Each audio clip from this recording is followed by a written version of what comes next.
Part 1. Chapter 1. On an exceptionally hot evening early in July, a young man came out of the garret in which he lodged in S Place and walked slowly, as though in hesitation, towards K Bridge. He had successfully avoided meeting his landlady on the staircase. His garret was under the roof of a high, 5-storied house and was more like a cupboard than a room. The landlady who provided him with garret, dinners, and attendance lived on the floor below, and every time he went out he was obliged to pass her kitchen, the door of which invariably stood open. And each time he passed, the young man had a sick, frightened feeling, which made him scowl and feel ashamed. He was hopelessly in debt to his landlady, and was afraid of meeting her. This was not because he was cowardly and abject, quite the contrary, but for some time past he had been in an overstrained, irritable condition, verging on hypochondria. He had become so completely absorbed in himself and isolated from his fellows that he dreaded meeting, not only his landlady, but anyone at all.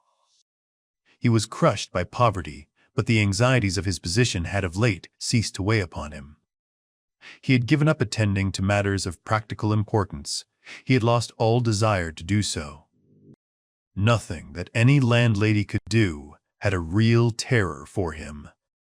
But to be stopped on the stairs, to be forced to listen to her trivial, irrelevant gossip, to pestering demands for payment, threats and complaints, and to rack his brains for excuses, to prevaricate, to lie. No, rather than that, he would creep down the stairs like a cat and slip out unseen. This evening, however, on coming out into the street, he became acutely aware of his fears. I want to attempt a thing like that, and I'm frightened by these trifles, he thought with an odd smile. Yes. All is in a man's hands, and he lets it all slip from cowardice. That's an axiom. It would be interesting to know what it is men are most afraid of. Taking a new step, uttering a new word, is what they fear most. But I am talking too much. It's because I chatter that I do nothing. Or perhaps it is that I chatter because I do nothing. I've learned to chatter this last month, lying for days together in my den thinking of Jack the Giant Killer. Why am I going there now? Am I capable of that? Is that serious? Is that serious? It is not serious at all. It's simply a fantasy to amuse myself, a plaything. Yes, maybe it is a plaything. The heat in the street was terrible. And the airlessness, the bustle and the plaster, scaffolding, bricks and dust all about him, and that special Petersburg stench, so familiar to all who were unable to get out of town in summer, all worked painfully upon the young man's already overwrought nerves. The insufferable stench from the pothouses, which are particularly numerous in that part of the town, and the drunken men whom he met continually, although it was a working day, completed the revolting misery of the picture. An expression of the profoundest disgust gleamed for a moment in the young man's refined face. He was, by the way, exceptionally handsome, above the average in height, slim, well-built, with beautiful dark eyes and dark brown hair. Soon he sank into deep thought, or more accurately speaking, into a complete blankness of mind. He walked along, not observing what was about him, and not caring to observe it. From time to time, he would mutter something, from the habit of talking to himself, to which he had just confessed. At these moments, he would become conscious that his ideas were sometimes in a tangle, and that he was very weak. For 2 days he had scarcely tasted food. He was so badly dressed that even a man accustomed to shabbiness would have been ashamed to be seen in the street in such rags. In that quarter of the town, however, scarcely any shortcoming in dress would have created surprise.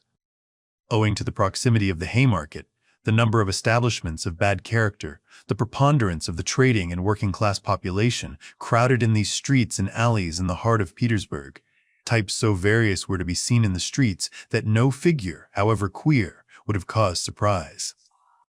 But there was such accumulated bitterness and contempt in the young man's heart that, in spite of all the fastidiousness of youth, he minded his rags least of all in the street. It was a different matter when he met with acquaintances or with former fellow-students, whom, indeed, he disliked meeting at any time. And yet when a drunken man who, for some unknown reason, was being taken somewhere in a huge wagon dragged by a heavy dray horse, suddenly shouted at him as he drove past, "Hey there, German hatter. bawling at the top of his voice and pointing at him.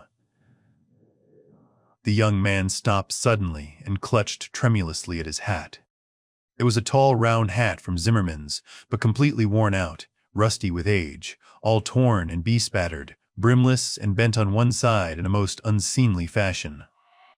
Not shame, however, but quite another feeling akin to terror had overtaken him. I knew it. He muttered in confusion. I thought so. That's the worst of all. Why, a stupid thing like this, the most trivial detail, might spoil the whole plan. Yes, my hat is too noticeable. It looks absurd, and that makes it noticeable. With my rags I ought to wear a cap, any sort of old pancake, but not this grotesque thing. Nobody wears such a hat. It would be noticed a mile off. It would be remembered. What matters is that people would remember it, and that would give them a clue. For this business, one should be as little conspicuous as possible. Trifles are what matter. Why, it's just such trifles that always ruin everything. He had not far to go. He knew indeed how many steps it was from the gate of his lodging house, exactly 730. He had counted them once, when he had been lost in dreams. At the time he had put no faith in those dreams, and was only tantalizing himself by their hideous but daring recklessness. Now, a month later, he had begun to look upon them differently, and, in spite of the monologues in which he jeered at his own impotence and indecision, he had involuntarily come to regard this hideous dream as an exploit to be attempted, although he still did not realize this himself. He was positively going now for a rehearsal of his project, and at every step his excitement grew more and more violent. With a sinking heart and a nervous tremor, he went up to a huge house which on one side looked onto the canal and on the other into the street. This house was let out in tiny tenements and was inhabited by working people of all kinds: tailors, locksmiths, cooks, Germans of sorts, girls picking up a living as best they could, petty clerks, etc. There was a continual coming and going through the two gates and in the two courtyards of the house. 3 or 4 doorkeepers were employed on the building. The young man was very glad to meet none of them, and at once slipped unnoticed through the door on the right and up the staircase. It was a back staircase, dark and narrow, but he was familiar with it already and knew his way, and he liked all these surroundings. In such darkness, even the most inquisitive eyes were not to be dreaded. If I am so scared now, what would it be if it somehow came to pass that I were really going to do it? He could not help asking himself as he reached the 4th story. There his progress was barred by some porters who were engaged in moving furniture out of a flat. He knew that the flat had been occupied by a German clerk in the civil service and his family. This German was moving out then, and so the 4th floor on this staircase would be untenanted except by the old woman. That's a good thing anyway, he thought to himself as he rang the bell of the old woman's flat. The bell gave a faint tinkle as though it were made of tin and not of copper. The little flats in such houses always have bells that ring like that. He had forgotten the note of that bell, and now its peculiar tinkle seemed to remind him of something and to bring it clearly before him. He started. His nerves were terribly overstrained by now. In a little while, the door was opened a tiny crack. The old woman eyed her visitor with evident distrust through the crack, and nothing could be seen but her little eyes, glittering in the darkness. But, seeing a number of people on the landing, she grew bolder and opened the door wide. The young man stepped into the dark entry, which was partitioned off from the tiny kitchen. The old woman stood facing him in silence and looking inquiringly at him. She was a diminutive, withered-up old woman of 60, with sharp, malignant eyes and a sharp little nose. Her colorless, somewhat grizzled hair was thickly smeared with oil, and she wore no kerchief over it. Round her thin, long neck, which looked like a hen's leg, was knotted some sort of flannel rag, and, in spite of the heat, there hung flapping on her shoulders a mangy fur cape yellow with age. The old woman coughed and groaned at every instant. The young man must have looked at her with a rather peculiar expression, for a gleam of mistrust came into her eyes again. Raskolnikov, a student. I came here a month ago. The young man made haste to mutter, with a half-bow, remembering that he ought to be more polite. I remember, my good sir. I remember quite well your coming here.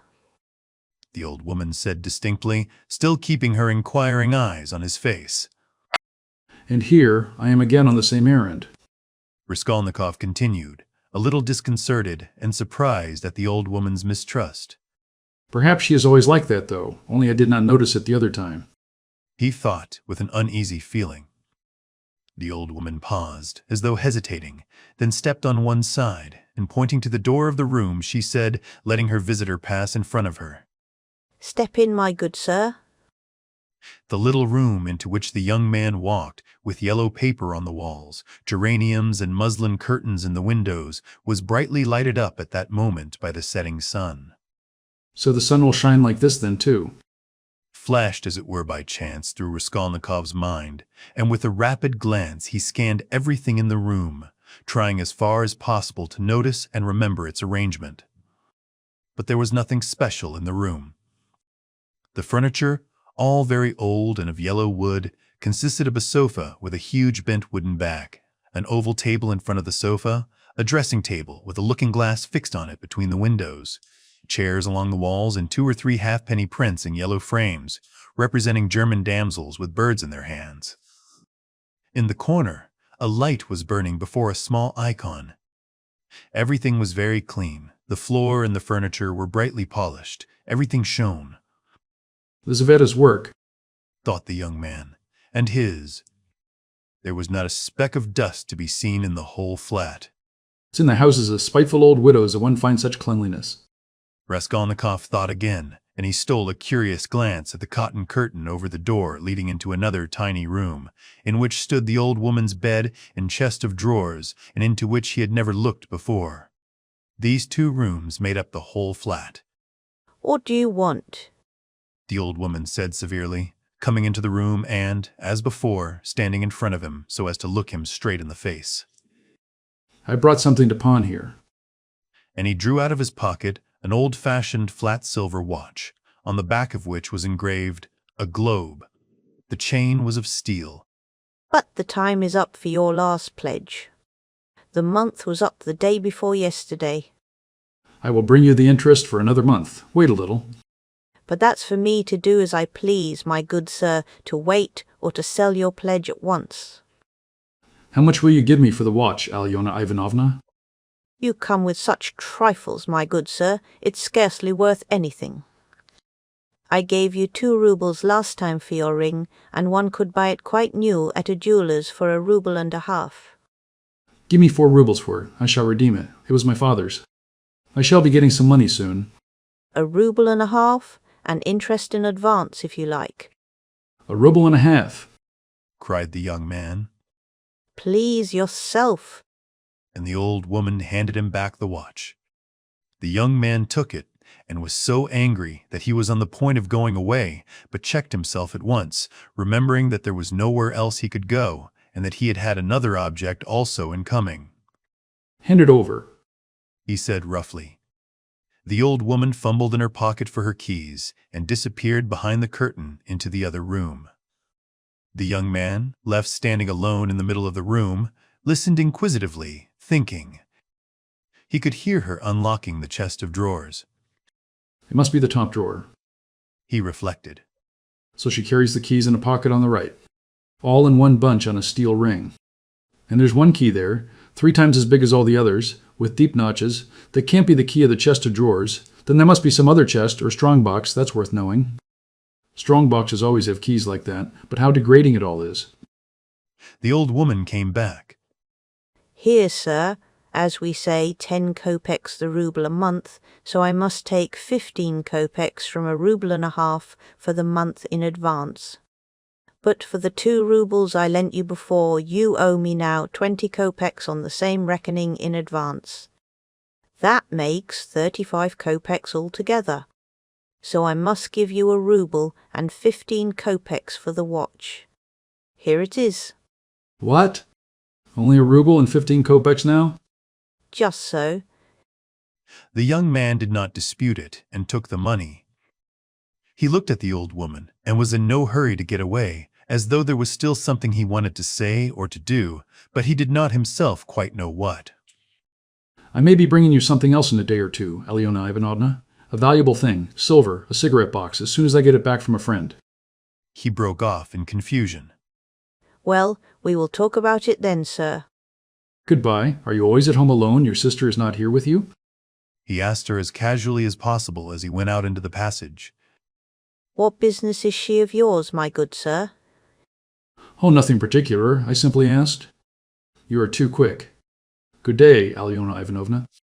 Raskolnikov went out in complete confusion. This confusion became more and more intense. As he went down the stairs, he even stopped short 2 or 3 times, as though suddenly struck by some thought. When he was in the street, he cried out, Oh God, how loathsome it all is. And can I possibly? No, it's nonsense, it's rubbish. He added resolutely. And how could such an atrocious thing come into my head? What filthy things my heart is capable of. Yes, filthy above all, disgusting, loathsome, and for a whole month I've been. But no words, no exclamations could express his agitation. The feeling of intense repulsion, which had begun to oppress and torture his heart while he was on his way to the old woman, had by now reached such a pitch and had taken such a definite form that he did not know what to do with himself to escape from his wretchedness. He walked along the pavement like a drunken man, regardless of the passers-by, and jostling against them, and only came to his senses when he was in the next street. Looking round, he noticed that he was standing close to a tavern which was entered by steps leading from the pavement to the basement. At that instant 2 drunken men came out at the door, and abusing and supporting one another, they mounted the steps. Without stopping to think, Raskolnikov went down the steps at once. Till that moment, he had never been into a tavern, but now he felt giddy and was tormented by a burning thirst. He longed for a drink of cold beer, and attributed his sudden weakness to the want of food. He sat down at a sticky little table in a dark and dirty corner, ordered some beer, and eagerly drank off the first glassful. At once he felt easier, and his thoughts became clear. All that's nonsense, He said hopefully. and there is nothing in it all to worry about. It's simply physical derangement. Just a glass of beer, a piece of dry bread, and in one moment the brain is stronger, the mind is clearer, and the will is firm. Phew, how utterly petty it all is. But in spite of this scornful reflection, he was by now looking cheerful, as though he were suddenly set free from a terrible burden, and he gazed round in a friendly way at the people in the room. But even at that moment, he had a dim foreboding that this happier frame of mind was also not normal. There were few people at the time in the tavern. Besides the 2 drunken men he had met on the steps, a group consisting of about 5 men and a girl with a concertina had gone out at the same time. Their departure left the room quiet and rather empty. The persons still in the tavern were a man who appeared to be an artisan, drunk, but not extremely so, sitting before a pot of beer, and his companion, a huge, stout man with a gray beard, in a short, full-skirted coat. He was very drunk and had dropped asleep on the bench. Every now and then he began as though in his sleep, cracking his fingers with his arms wide apart and the upper part of his body bounding about on the bench, while he hummed some meaningless refrain, trying to recall some such lines as these. His wife a year he fondly loved his wife, a year he fondly loved. Or suddenly waking up again. Walking along the crowded row he met the one he used to know. But no one shared his enjoyment. His silent companion looked with positive hostility and mistrust at all these manifestations. There was another man in the room who looked somewhat like a retired government clerk. He was sitting apart, now and then sipping from his pot and looking round at the company. He, too, appeared to be in some agitation. Chapter 2. Raskolnikov was not used to crowds, and, as we said before, he avoided society of every sort, more especially of late. But now all at once he felt a desire to be with other people. Something new seemed to be taking place within him, and with it he felt a sort of thirst for company. He was so weary after a whole month of concentrated wretchedness and gloomy excitement that he longed to rest, if only for a moment, in some other world, whatever it might be. And, in spite of the filthiness of the surroundings, he was glad now to stay in the tavern. The master of the establishment was in another room, but he frequently came down some steps into the main room, his jaunty, tarred boots with red turnover tops coming into view each time before the rest of his person. He wore a full coat and a horribly greasy black satin waistcoat with no cravat, and his whole face seemed smeared with oil like an iron lock. At the counter stood a boy of about 14, and there was another boy, somewhat younger, who handed whatever was wanted. On the counter lay some sliced cucumber, some pieces of dried black bread, and some fish, chopped up small, all smelling very bad. It was insufferably close, and so heavy with the fumes of spirits that 5 minutes in such an atmosphere might well make a man drunk. There are chance meetings with strangers that interest us from the first moment, before a word is spoken. Such was the impression made on Raskolnikov by the person sitting a little distance from him, who looked like a retired clerk. The young man often recalled this impression afterwards, and even ascribed it to presentiment. He looked repeatedly at the clerk, partly no doubt because the latter was staring persistently at him, obviously anxious to enter into conversation. At the other persons in the room, including the tavern-keeper, the clerk looked as though he were used to their company and weary of it, showing a shade of condescending contempt for them as persons of station and culture inferior to his own, with whom it would be useless for him to converse. He was a man over 50, bald and grizzled, of medium height and stoutly built. His face, bloated from continual drinking, was of a yellow, even greenish tinge, with swollen eyelids out of which keen reddish eyes gleamed like little chinks. But there was something very strange in him. There was a light in his eyes, as though of intense feeling. Perhaps there were even thought and intelligence, but at the same time there was a gleam of something like madness. He was wearing an old and hopelessly ragged black dress coat, with all its buttons missing except one, and that one he had buttoned, evidently clinging to this last trace of respectability. A crumpled shirt front, covered with spots and stains, protruded from his canvas waistcoat. Like a clerk, he wore no beard nor mustache, but had been so long unshaven that his chin looked like a stiff grayish brush. And there was something respectable and like an official about his manner too. But he was restless. He ruffled up his hair and from time to time let his head drop into his hands, dejectedly resting, his ragged elbows on the stained and sticky table. At last he looked straight at Raskolnikov and said loudly and resolutely, "May I venture, honored sir, to engage you in polite conversation? Forasmuch as, though your exterior would not command respect, my experience admonishes me that you are a man of education and not accustomed to drinking. I have always respected education when in conjunction with genuine sentiments, and I am besides a titular councillor in rank. Marmeladov, such is my name, titular councillor. I make bold to inquire, have you been in the service?" No, I am studying, answered the young man, somewhat surprised at the grandiloquent style of the speaker, and also at being so directly addressed. In spite of the momentary desire he had just been feeling for company of any sort, on being actually spoken to, he felt immediately his habitual, irritable, and uneasy aversion for any stranger who approached or attempted to approach him. "A student, then, or formerly a student?" cried the clerk. "Just what I thought. I am a man of experience, immense experience, sir."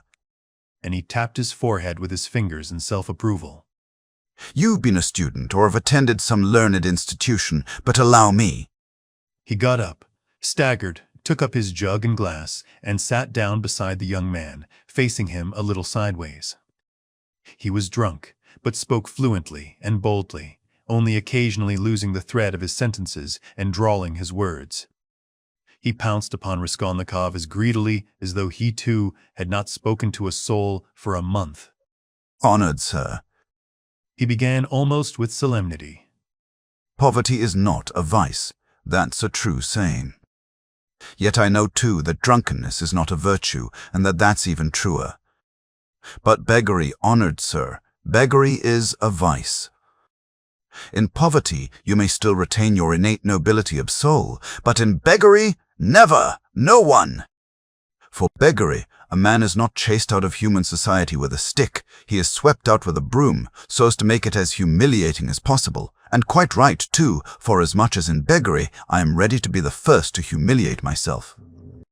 Hence the pothouse. Honored Sir, a month ago Mr. Lebeziatnikov gave my wife a beating, and my wife is a very different matter from me. Do you understand? Allow me to ask you another question out of simple curiosity. Have you ever spent a night on a hay barge, on the Neva? No, I have not happened to. answered Raskolnikov. What do you mean? Well, I've just come from one, and it's the 5th night I've slept so. He filled his glass, emptied it, and paused. Bits of hay were, in fact, clinging to his clothes and sticking to his hair. It seemed quite probable that he had not undressed or washed for the last 5 days. His hands, particularly, were filthy. They were fat and red, with black nails. His conversation seemed to excite a general, though languid, interest. The boys at the counter fell to sniggering. The innkeeper came down from the upper room, apparently on purpose to listen to the funny fellow, and sat down at a little distance, yawning lazily but with dignity. Evidently, Marmeladov was a familiar figure here, and he had most likely acquired his weakness for high-flown speeches from the habit of frequently entering into conversation with strangers of all sorts in the tavern. This habit develops into a necessity in some drunkards, and especially in those who are looked after sharply and kept in order at home. Hence, in the company of other drinkers, they try to justify themselves and even, if possible, obtain consideration. Funny fellow, pronounced the innkeeper. And why don't you work? Why aren't you at your duty if you are in the service? Why am I not at my duty, honored sir? Marmeladov went on, addressing himself exclusively to Raskolnikov, as though it had been he who put that question to him. Why am I not at my duty? Does not my heart ache to think what a useless worm I am? A month ago, when Mr. Lebeziatnikov beat my wife with his own hands, and I lay drunk, didn't I suffer? Excuse me, young man, has it ever happened to you, to petition hopelessly for a loan? Yes, it has. But what do you mean by hopelessly? Hopelessly in the fullest sense, when you know beforehand that you will get nothing by it. You know, for instance, beforehand, with positive certainty, that this man, this most reputable and exemplary citizen, will on no consideration give you money, and indeed, I ask you, why should he? For he knows, of course, that I shan't pay it back. From compassion? But Mr. Lebeziatnikov, who keeps up with modern ideas, explained the other day that compassion is forbidden nowadays by science itself, and that that's what is done now in England, where there is political economy. Why, I ask you, should he give it to me? And yet, though I know beforehand that he won't, I set off to him and— Why do you go? Put in Raskolnikov. Well, when one has no one, nowhere else one can go.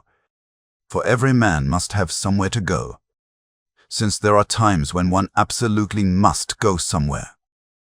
When my own daughter first went out with a yellow ticket, then I had to go, for my daughter has a yellow passport. He added in parenthesis, looking with a certain uneasiness at the young man. No matter, sir, no matter. He went on hurriedly and with apparent composure when both the boys at the counter guffawed and even the innkeeper smiled. No matter. I am not confounded by the wagging of their heads, for everyone knows everything about it already, and all that is secret is made open. And I accept it all, not with contempt, but with humility. So be it. So be it. Behold the man. Excuse me, young man, can you? No, to put it more strongly and more distinctly, not can you, but dare you, looking upon me, assert that I am not a pig? The young man did not answer a word. Well, the orator began again stolidly and with even increased dignity after waiting for the laughter in the room to subside. The orator began again stolidly and with even increased dignity after waiting for the laughter in the room to subside. Well, so be it. I am a pig, but she is a lady. I have the semblance of a beast, but Katerina Ivanovna, my spouse, is a person of education and an officer's daughter. Granted, I am a scoundrel, but she is a woman of a noble heart, full of sentiments, refined by education. And yet, oh, if only she felt for me! Honored sir, you know every man ought to have at least one place where people feel for him. But Katerina Ivanovna, though she is magnanimous, she is unjust. And yet, although I realize that when she pulls my hair, she only does it out of pity, for I repeat without being ashamed, she pulls my hair, young man, he declared with redoubled dignity, hearing the sniggering again. But, my God, if she would but once. But no. It's all in vain, and it's no use talking. No use talking. For more than once, my wish did come true, and more than once she has felt for me. But such is my fate, and I am a beast by nature. Rather, Assented the innkeeper, yawning. Marmeladov struck his fist resolutely on the table. Such is my fate. Do you know, sir, I have sold her very stockings for drink. Not her shoes, that would be more or less in the order of things, but her stockings, I have sold for drink. Her mohair shawl I sold for drink, a present to her long ago, her own property, not mine. And we live in a cold room, and she caught cold this winter, and has begun coughing and spitting blood too. We have 3 little children, and Katerina Ivanovna is at work from morning till night. She is scrubbing and cleaning and washing the children, for she's been used to cleanliness from a child. But her chest is weak, and she has a tendency to consumption, and I feel it. Do you suppose I don't feel it? And the more I drink, the more I feel it. That's why I drink too. I try to find sympathy and feeling in drink. I drink so that I may suffer twice as much. And as though in despair, he laid his head down on the table. Young man, He went on, raising his head again. In your face I seem to read some trouble of mind. When you came in I read it, and that was why I addressed you at once.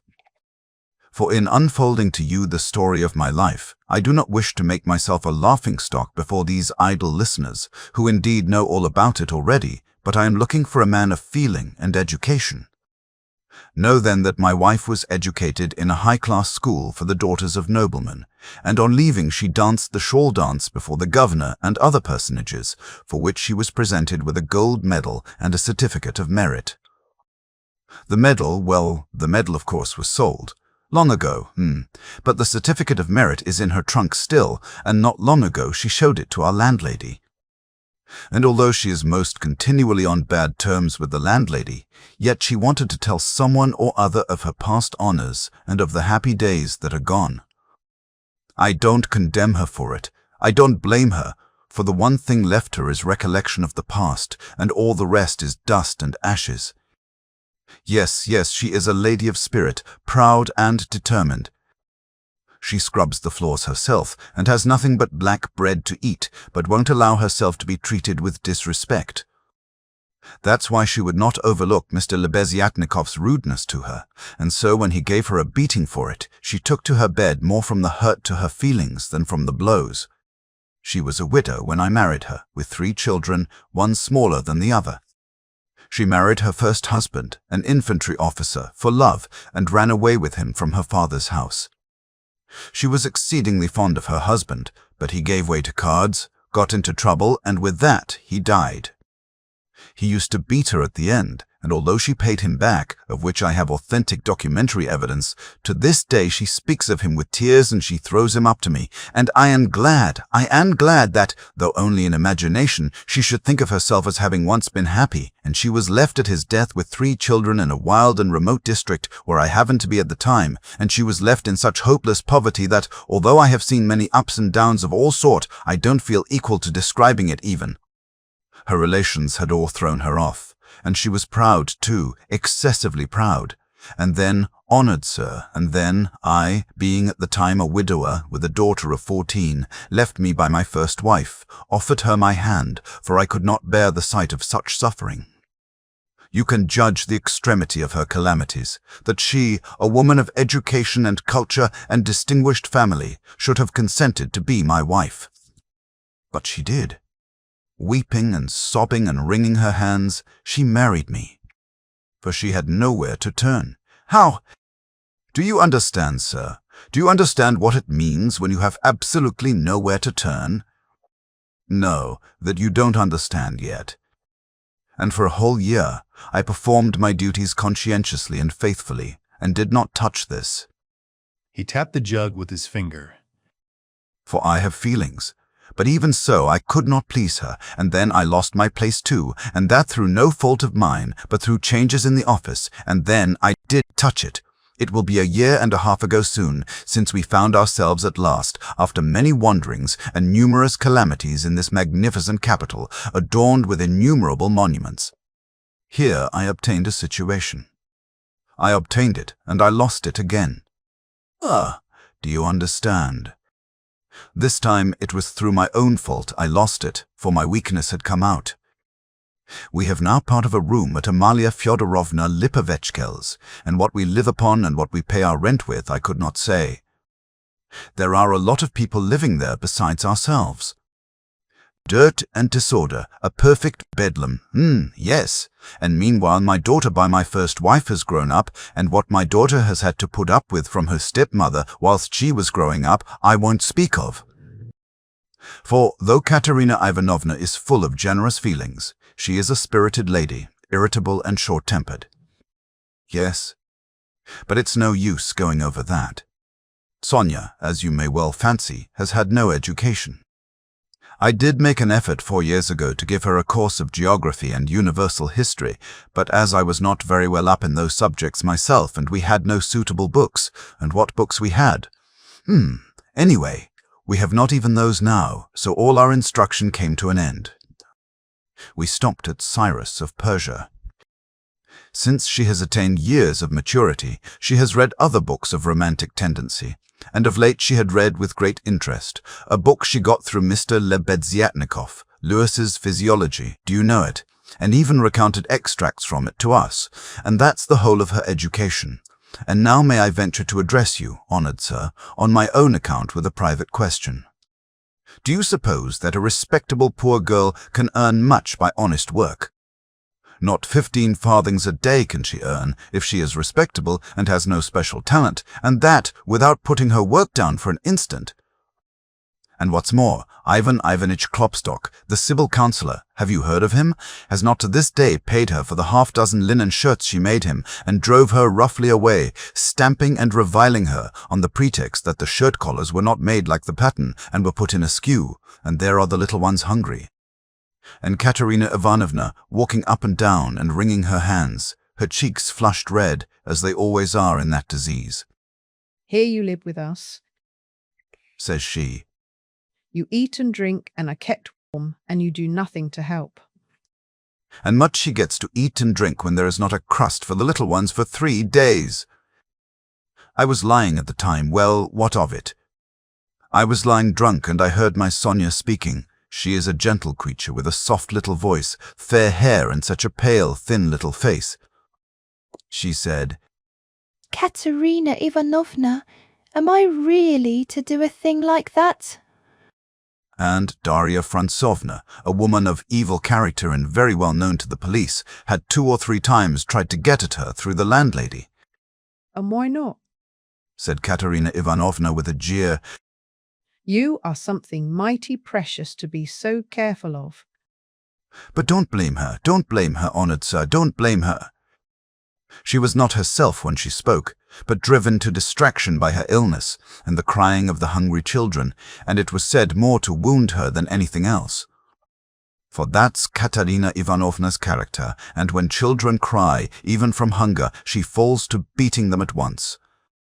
At 6 o'clock I saw Sonia get up, put on her kerchief and her cape, and go out of the room, and about 9 o'clock she came back. She walked straight up to Katerina Ivanovna, and she laid 30 roubles on the table before her in silence. She did not utter a word, she did not even look at her, she simply picked up our big green drap de dame shawl, we have a shawl, made of drap de dames, put it over her head and face, and lay down on the bed with her face to the wall, only her little shoulders and her body kept shuddering. And then I saw, young man, I saw Katerina Ivanovna, in the same silence, go up to Sonia's little bed. She was on her knees all the evening, kissing Sonia's feet, and would not get up. And then they both fell asleep in each other's arms, together, yes, and I lay drunk. Marmeladov stopped short, as though his voice had failed him. Then he hurriedly filled his glass, drank, and cleared his throat. Since then, sir, He went on after a brief pause. Since then, owing to an unfortunate occurrence and through information given by evil-intentioned persons, in all which Daria Frantsovna took a leading part on the pretext that she had been treated with want of respect, since then my daughter Sofia Semyonovna has been forced to take a yellow ticket, and owing to that she is unable to go on living with us. For our landlady, Amalia Fyodorovna would not hear of it, though she had backed up Daria Frantsovna before, and Mr. Lebeziatnikov too. All the trouble between him and Katerina Ivanovna was on Sonia's account. At first he was for making up to Sonia himself, and then all of a sudden he stood on his dignity. "How?" said he. "How can a highly educated man like me live in the same rooms with a girl like that?" And Katerina Ivanovna would not let it pass. She stood up for her, and so that's how it happened. And Sonia comes to us now, mostly after dark. She comforts Katerina Ivanovna and gives her all she can. She has a room at the Kapernamovs', the tailors. She lodges with them.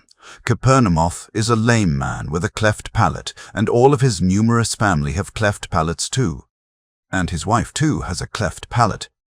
They all live in one room, but Sonia has her own, partitioned off. Yes, very poor people, and all with cleft palates, yes. Then I got up in the morning, and put on my rags, lifted up my hands to heaven, and set off to His Excellency Ivan Afanasievich. His Excellency Ivan Afanasievich, do you know him? No? Well then, it's a man of God you don't know. He is wax before the face of the Lord, even as wax melteth. His eyes were dim when he heard my story. Marmeladov, once already you have deceived my expectations. I'll take you once more on my own responsibilities. That's what he said. Remember. You said, and now you can go. I kissed the dust at his feet and thought only, for in reality he would not have allowed me to do it, being a statesman and a man of modern political and enlightened ideas. I returned home, and when I announced that I'd been taken back into the service and should receive a salary, heavens, what a to-do there was! Marmeladov stopped again in violent excitement.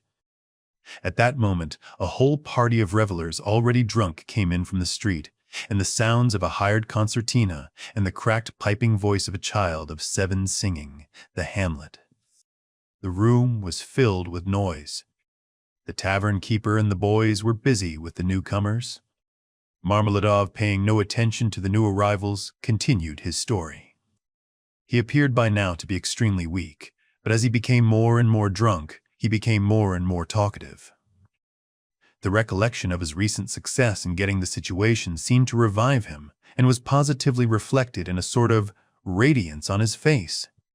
Raskolnikov listened attentively. That was 5 weeks ago, sir. Yes. As soon as Katerina Ivanovna and Sonia heard of it, mercy on us, it was as though I stepped into the kingdom of heaven. It used to be, you can lie like a beast, nothing but abuse. Now they were walking on tiptoe, hushing the children. Semyon Zaharovich is tired with his work at the office. He is resting. Shh. They made me coffee before I went to work and boiled cream for me. They began to get real cream for me, do you hear that? And how they managed to get together the money for a decent outfit. 11 rubles, 50 kopecks, I can't guess. Boots, cotton shirt fronts, most magnificent. A uniform, they got up all in splendid style for 11 rubles and a half. The first morning I came back from the office, I found Katerina Ivanovna had cooked 2 courses for dinner, soup and salt meat with horseradish, which we had never dreamed of till then. She had not any dresses, none at all, but she got herself up as though she were going on a visit, and not that she'd anything to do it with. She smartened herself up with nothing at all. She'd done her hair nicely, put on a clean collar of some sort, cuffs, and there she was, quite a different person. She was younger and better looking. Sonia, my little darling, had only helped with money. For the time. She said. It won't do for me to come and see you too often. After dark, maybe when no one can see. Do you hear? Do you hear? I lay down for a nap after dinner, and what do you think? Though Katerina Ivanovna had quarrelled to the last degree with our landlady Amalia Fyodorovna only a week before, she could not resist then asking her in to coffee. For 2 hours they were sitting, whispering together. Semyon Zaharovich is in the service again now and receiving a salary. Is she? And he went himself to His Excellency, and His Excellency himself came out to him, made all the others wait, and led Semyon Zaharovich by the hand before everybody into his study.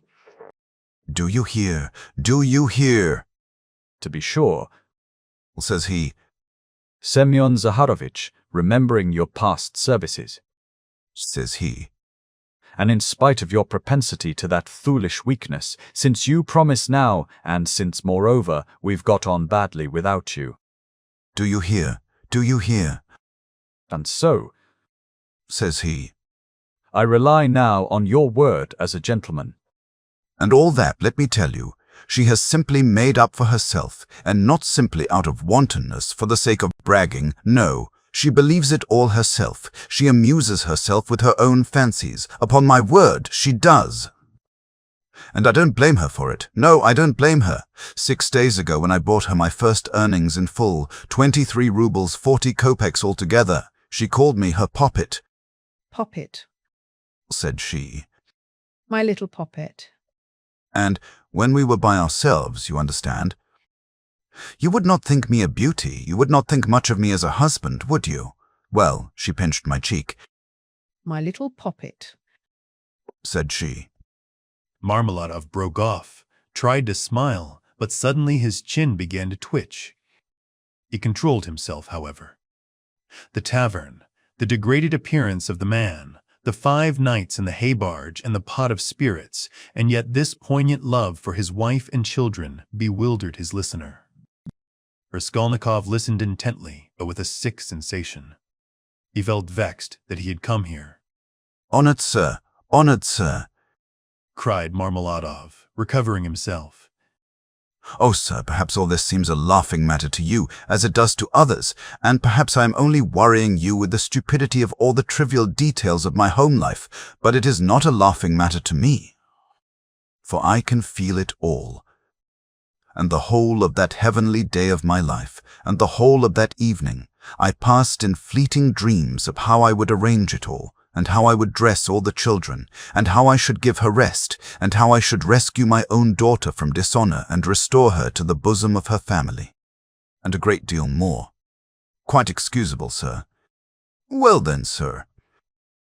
Marmeladov suddenly gave a sort of start, raised his head and gazed intently at his listener.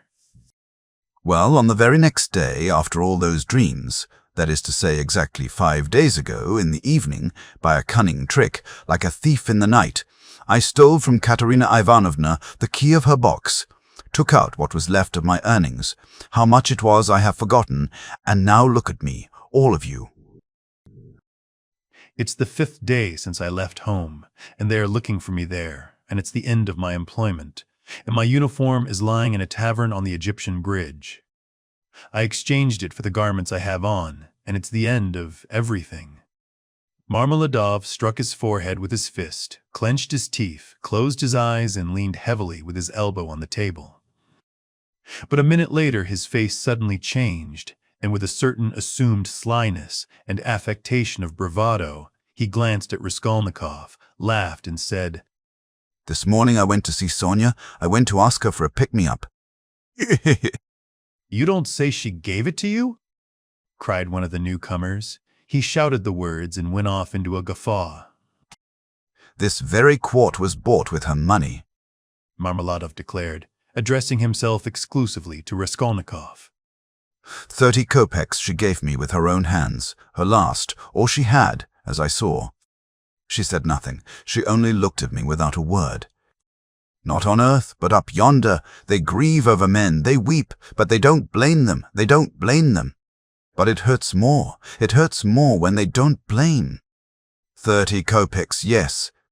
And maybe she needs them now, eh? What do you think, my dear sir? For now she's got to keep up her appearance. It costs money. That's smartness. That's special smartness, you know. Do you understand? And there's pomatum too, you see. She must have things. Petticoats, starched ones, shoes too, real jaunty ones to show off her foot when she has to step over a pavel. Do you understand, sir? Do you understand what all that smartness means? And here I, her own father, here I took 30 kopecks of that money for a drink. And I am drinking it. And I have already drunk it. Come, who will have pity on a man like me, eh? Are you sorry for me, sir, or not? Tell me, sir, are you sorry or not? He. He would have filled his glass, but there was no drink left. The pot was empty. What are you to be pitied for? Shouted the tavern keeper, who was again near them.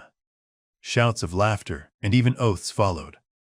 The laughter and the oaths came from those who were listening, and also from those who had heard nothing but were simply looking at the figure of the discharged government clerk. To be pitied? Why am I to be pitied? Marmeladov suddenly declaimed, standing up with his arm outstretched, as though he had been only waiting for that question. Why am I to be pitied, you say? Yes. There's nothing to pity me for. I ought to be crucified on a cross, not pitied. Crucify me, O judge, crucify me, but pity me. And then I will go of myself to be crucified, for it's not merry-making I seek, but tears and tribulation. Do you suppose, you that sell, that this pint of yours has been sweet to me? It was tribulation I sought at the bottom of it, tears and tribulation, and have found it, and I have tasted it. But he will pity us, who has had pity on all men, who has understood all men and all things. He is the one, he too is the judge. He will come in that day, and he will ask, where is the daughter who gave herself for her cross, consumptive stepmother, and for the little children of another? Where is the daughter who had pity upon the filthy drunkard, her earthly father, undismayed by his beastliness? And he will say, come to me. I have already forgiven thee once. I have forgiven thee once. Thy sins which are many are forgiven thee, for thou hast loved much. And he will forgive my Sonia. He will forgive. I know it. I felt it in my heart when I was with her just now. And he will judge and will forgive all, the good and the evil, the wise and the meek. And when he has done with all of them, then he will summon us. You too come forth. He will say, come forth, ye drunkards, come forth, ye weak ones, come forth, ye children of shame. And we shall all come forth, without shame, and shall stand before him. And he will say unto us, ye are swine, made in the image of the beast, and with his mark, but come ye also. And the wise ones and those of understanding will say, O Lord, why dost thou receive these men? And he will say, this is why I receive them. O ye wise, this is why I receive them. O ye of understanding, that not one of them believed himself to be worthy of this. And he will hold out his hands to us, and we shall fall down before him, and we shall fall down before him, and we shall weep, and we shall understand all things. Then we shall understand all, and all will understand. Katerina Ivanovna even, she will understand. Lord, thy kingdom come. And he sank down on the bench, exhausted and helpless, looking at no one, apparently oblivious of his surroundings and plunged in deep thought. His words had created a certain impression. There was a moment of silence, but soon laughter and oaths were heard again. That's his notion. Talked himself silly. A fine clerk he is. And so on, and so on. Let us go, sir, said Marmeladov all at once, raising his head and addressing Raskolnikov. Come along with me, Kozel's house, looking into the yard.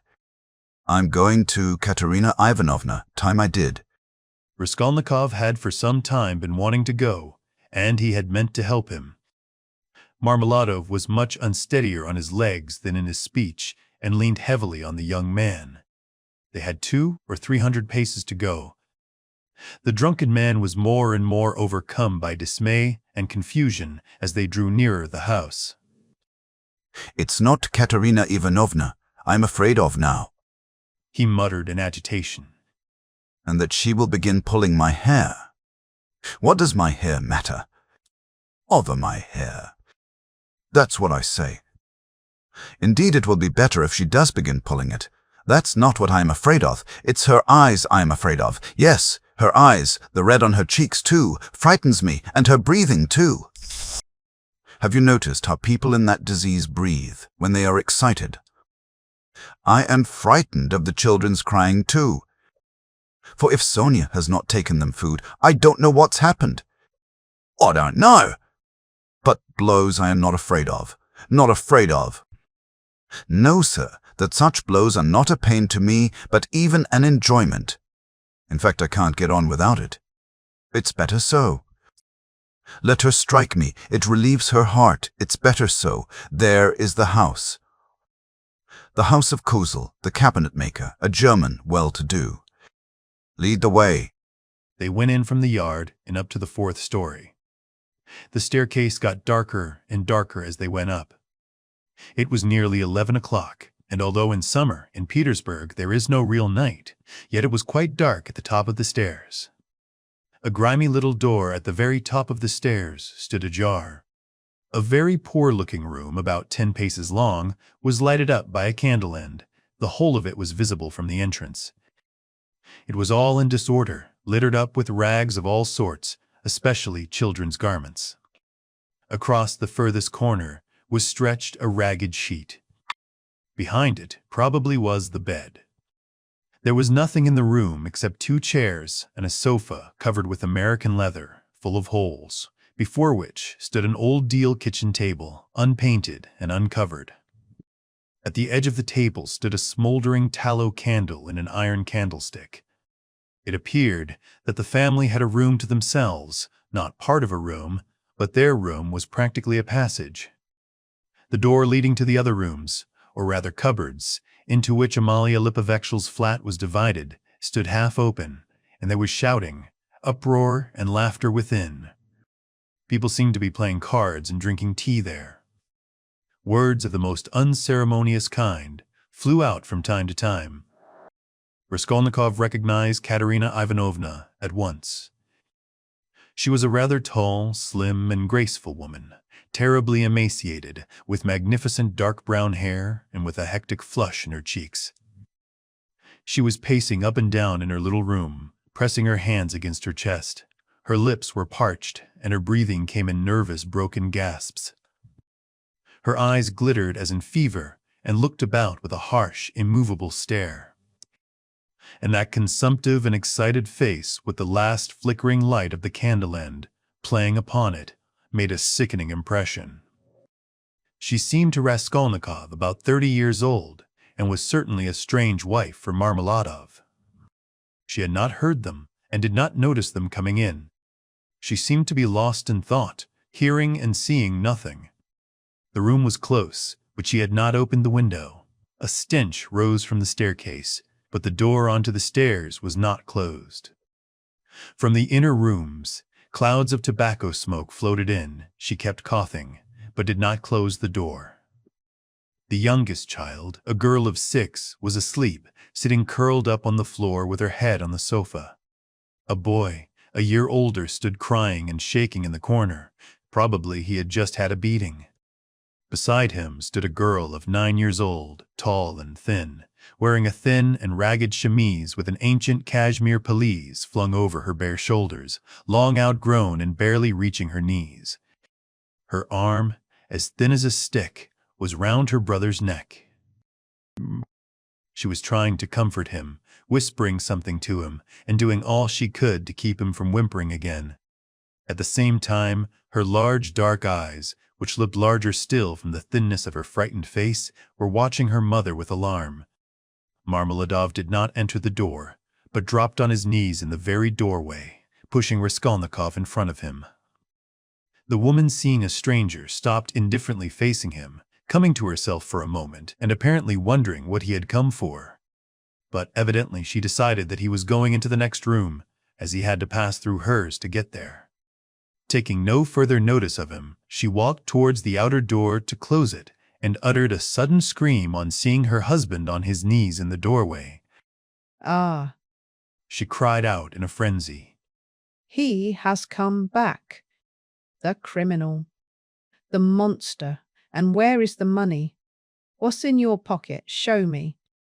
And your clothes are all different. Where are your clothes? Where is the money? Speak. And she fell to searching him. Marmeladov submissively and obediently held up both arms to facilitate the search. Not a farthing was there. Where is the money? She cried. Mercy on us, can he have drunk it all? There were 12 silver rubles left in the chest. And in a fury she seized him by the hair and dragged him into the room. Marmeladov seconded her efforts by meekly crawling along on his knees. And this is a consolation to me. This does not hurt me, but is a positive consolation. Ho nu red, sir. He called out, shaken to and fro by his hair, and even once striking the ground with his forehead. The child asleep on the floor woke up and began to cry. The boy in the corner, losing all control, began trembling and screaming and rushed to his sister in violent terror, almost in a fit. The eldest girl was shaking like a leaf. He's drunk it. He's drunk it all. The poor woman screamed in despair. And his clothes are gone. And they are hungry, hungry. And wringing her hands, she pointed to the children. Oh, accursed life. And you, are you not ashamed? She pounced all at once upon Raskolnikov. From the tavern, from the tavern. Have you been drinking with him? You have been drinking with him too. Go away. The young man was hastening away without uttering a word. The inner door was thrown wide open, and inquisitive faces were peering in at it. Coarse, laughing faces with pipes and cigarettes, and heads wearing caps thrust themselves in at the doorway. Further in could be seen figures in dressing gowns flung open, in costumes of unseemly scantiness, some of them with cards in their hands. They were particularly diverted when Marmeladov, dragged about by his hair, shouted that it was a consolation to him. They even began to come into the room. At last, a sinister, shrill outcry was heard. This came from Amalia Lipovich's cell herself, pushing her way amongst them and trying to restore order after her own fashion, and for the 100th time to frighten the poor woman by ordering her with coarse abuse to clear out of the room next day. As he went out, Raskolnikov had time to put his hand into his pocket, to snatch up the coppers he had received in exchange for his ruble in the tavern, and to lay them unnoticed on the window. Afterwards, on the stairs, he changed his mind and would have gone back. What a stupid thing I've done. He thought to himself. They have Sonia, and I want it myself. But reflecting that it would be impossible to take it back now, and that in any case he would not have taken it, he dismissed it with a wave of his hand and went back to his lodging. Sonia wants pomatum too, he said as he walked along the street, and he laughed malignantly. Such smartness costs money. And maybe Sonia herself will be bankrupt today, for there is always a risk. Hunting big game, digging for gold, then they would all be without a crust tomorrow except for my money. Hooray for Sonia! What a mine they've dug there. And they're making the most of it. Yes, they are making the most of it. They've wept over it and grown used to it. Man grows used to everything. The scoundrel! He sank into thought. And what if I am wrong? He cried suddenly after a moment's thought. What if man is not really a scoundrel, man in general, I mean the whole race of mankind? Then all the rest is prejudice, simple artificial terrors, and there are no barriers, and it's all as